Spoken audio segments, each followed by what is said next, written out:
Allahu Akbar! For the first time since U.S. troops pulled out of Iraq, al-Qaeda-linked militants have seized parts of key cities in the desert leading to the Syrian border.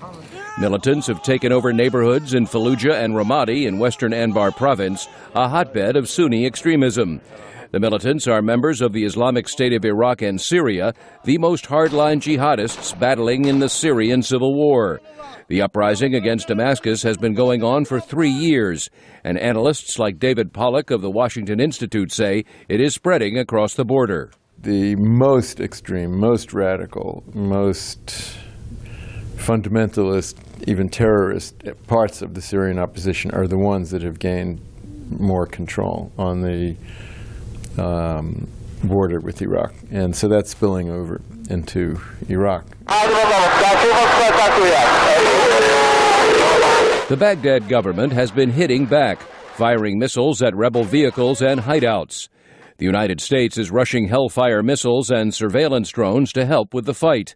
But Secretary of State John Kerry says no U.S. troops will join the battle. So we are not obviously contemplating returning. We're not contemplating putting boots on the ground. This is their fight. Violence between Iraq's Shiite-led government and the Sunni minority has claimed thousands of lives. Sectarian clashes are destabilizing the country. Again, David Pollock. It's not just a matter of bullets, it's a matter of popular legitimacy, or at least acceptance. And in large parts of the country, unfortunately, the Iraqi government is losing that legitimacy. After years of fierce fighting in Iraq, U.S. troops defeated al-Qaeda in Anbar by recruiting and arming local tribesmen to fight the militants.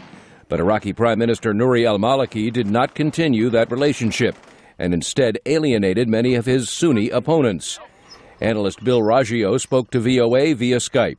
We're going to learn if they can get this situation back under control. But when two major Iraqi cities fall completely or partially under enemy control, I think at that point you have to say that the government the situation has spiraled out of control.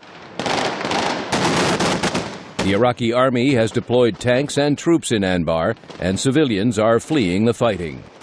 Meredith Buell, VOA News, Washington.